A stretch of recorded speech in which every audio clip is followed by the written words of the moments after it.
or he or she is a child dependent on the primary caregiver. All right. Now, when the child starts to grow up, okay, the child starts to form an attachment with the primary caregiver. All right. Now, that attachment is so strong that the child would not want to necessarily do anything to harm that primary caregiver, even when the primary caregiver is inflicting harm on him or her. And that is why children will still keep quiet, even when they are being abused. And we know these things are happening, even in developed countries where these systems or these institutions are in place to check these things. Now, what I'm saying is, why should parents? Why should parents? Let me finish. Why should parents? 3 days ago. Why should parents? 3 days ago. 3 days ago. That was it in the U.S. or one of those countries? And I was reading about. Your facts, right? No.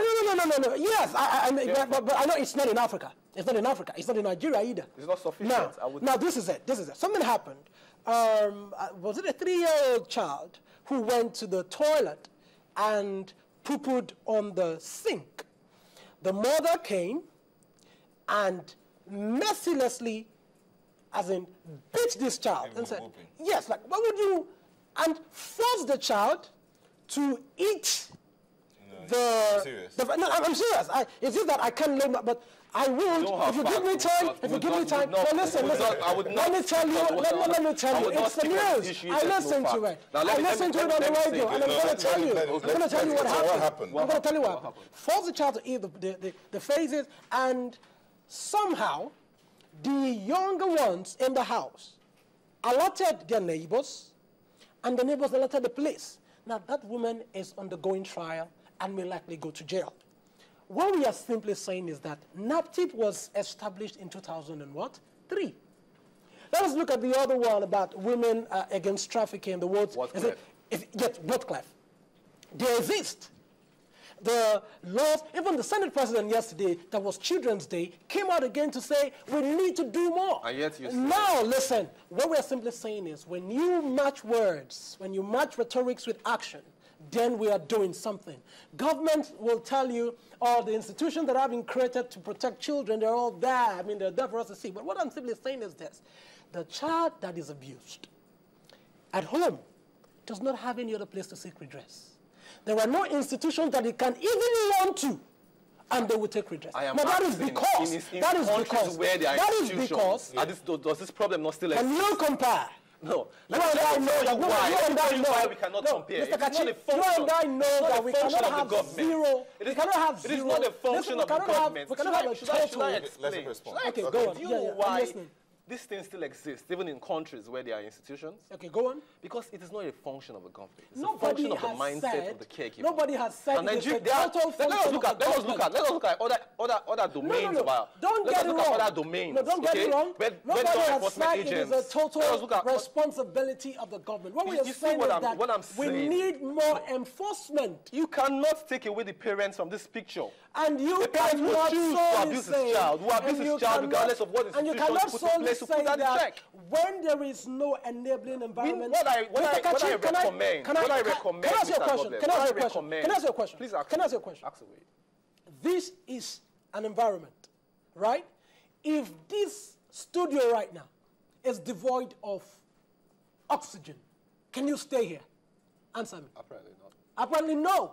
Now, that is the way the human mind works. When the human mind lacks a lot of support, when there are no, it's like a car. When a car does not have a tire, the car malfunctions. No. Listen, a human capital development expert. I will tell you about the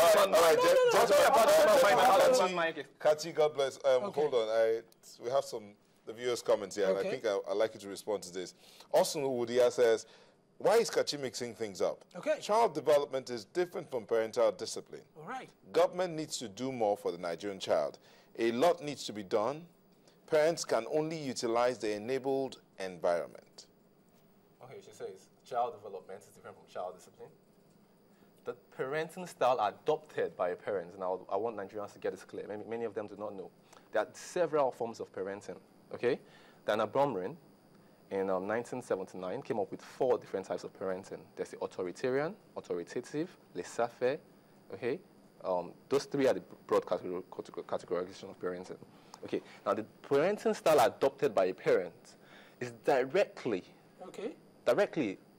affects the development of that child. Now, I'll give you an instance. Psychologists have found out that parents who adopt an authoritarian parenting style tend to raise children who are socially incompetent. Bullies. Who become deviants. Who will now, let me finish. Let me respond. Let me respond. I want to finish. If I don't finish, you won't get it. I want to see how they are linked. Children who have a huge dose of authoritarian parenting. Who would they run to? Who would they run to? Yeah. No, let me That's the question. Now, that is why I said it's not about attacking the government. No. It's about government has done. There's NAPTIC. There's let me clarify this. There's UNICEF. There's everything. But still, we still have incidences of child in every other country. Because that is not the problem. The problem is about you are scratching the problem on the surface. We're looking at the surface. What I want us to do is look at the root causes of this problem. Okay, I guess what he's saying is, though the institutions might be there, and it happens in other countries, the rate is higher here. That's what he's saying. The rate is higher here because of the mindset we have as Nigerians. Okay, let's go back. Let him land on the issue of parenting. There's no time, so make it short. Let me clarify this issue of parenting. Now, children who are raised by authoritative parents, there are two different things. There are authoritarians and authoritative parenting. Authoritative parents are the ones who set goals for their children, who discipline their children, but yet provides an enabling environment for these children to come back. Like the Yoruba saying says that when you beat a child with the right hand, you draw him back with the left hand. That's authoritative parents. And those kind of parenting, leads to well-adjusted children, adults later in life. Now, what we found out as psychologists is that a child. What about the laissez-faire parenting? That's just the whole. Laissez-faire. Exactly. Okay. They end up producing children who are not socially competent, who are spoiled, and who turn out to become social nuisances. Now, let me clarify something. All right. Now, when we have established that there's a correlation between a child's development and the parenting style adopted by that parent, it tells you a lot, doesn't it? It tells you that if the parent does not do his work, the child will not end up being well. Now, if a child, let me even show you another shocking. Let me tell you something. Chibok. No, wait. Chibok. We're running up, so Chibok.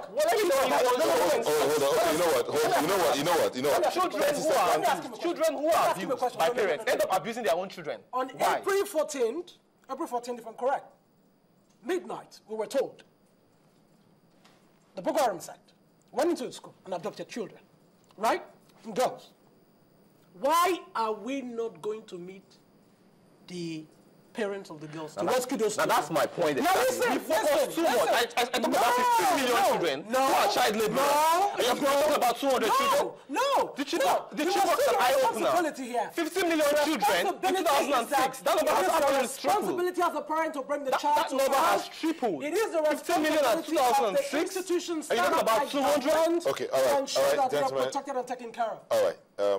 We really do not have time and we need to go.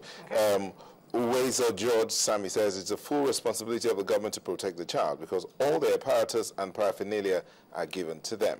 Absolutely.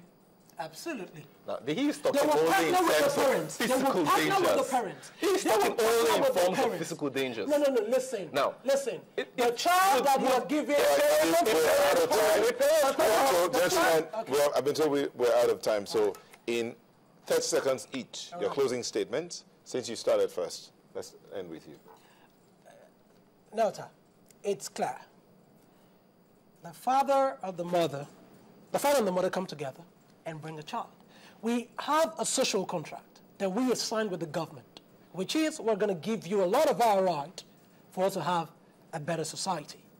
Now, what I'm simply saying is that as a government, the responsibility to protect that child, both internally, externally, anywhere, rests on our ability to respect that contract. Partnering with the parents creating that enabling environment and ensuring that that child has a focal point. Thank you for mentioning. Have a focal point. Thank you in the government. Okay, all right. Your turn. Your turn, Nate. I really appreciate the fact that he mentioned partnering with the parents. But because we could not protect these children effectively. You forgot the soccer point. No, you forget the soccer point. No. We cannot effectively protect these children if the parents are not actively involved. If the parents abuse these children, if the parents are agents of abuse themselves instead of agents of protection, then we have a problem in our hands. The society itself has a problem. If children who have been abused tend to abuse their own children and continue the horrible cycle, then there's a problem. We need to we need to change the orientation that people have towards parenting, towards protection, and not always leave everything to the hands of the government. All right, thank you. More approachable to children. Thank you. And ready to Hello, support them. I thought you gave your closing statement. Okay, I did. Sometimes. God bless Otuburek, Human Capital Development Expert. Thank you for coming on the show. Thank you very much. Mr. Onyedikachi Ekwerike, psychologist, consultant psychologist. Thank you for coming on the show. Thank you very much. Now, who protects the child? Sayami Kun says, the protection of the child is our collective responsibility. Both the government and the parents.